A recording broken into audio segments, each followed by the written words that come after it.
umutima z'amashimwe wanyujuje indirimbo umutima z'amashimwe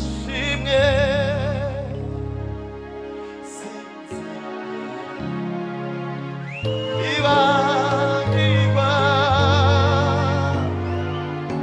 yamirimo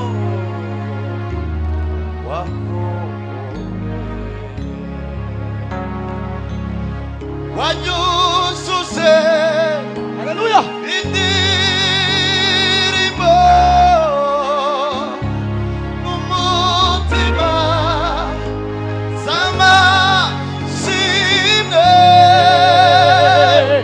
sinzigera ibagirwa yamirimo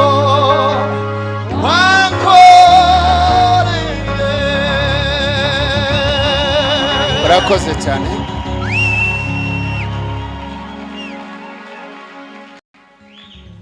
KEZA, it's your time now.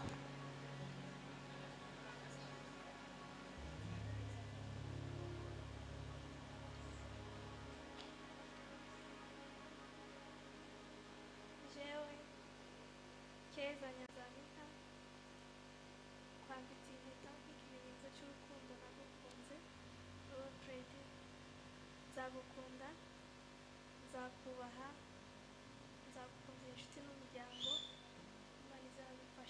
Imana izabigufashemo ngira ngo muhoberane nako turitonda ni mu bisoza tubone gukomeza izindi gahunda rwose nta kibazo nta mategeko abihana mwashoje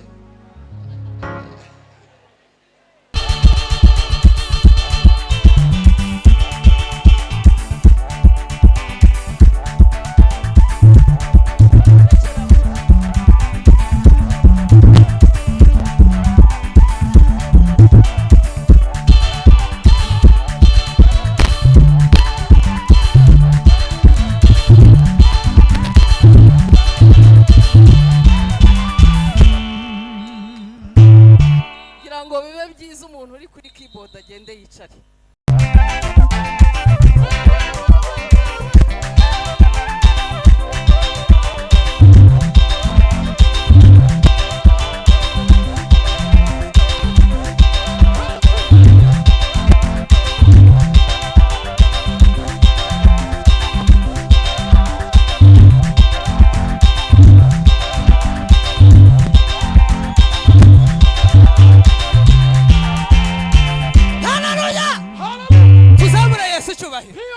Sema haleluya.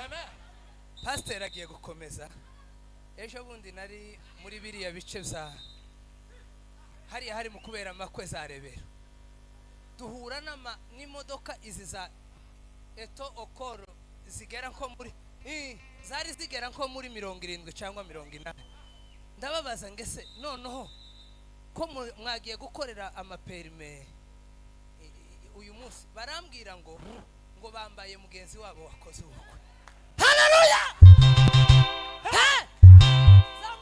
Za modoka zigisha abantu gutwara nizo gusa zari zamukoreye protocol. None nka FREDDY pastor ni umushumba uriya n'umwana wiwe. Ka FREDDY tutamusirimbiye ku bukwe bwe pastor. Twokorike. Turanga papa iminota hanyuma.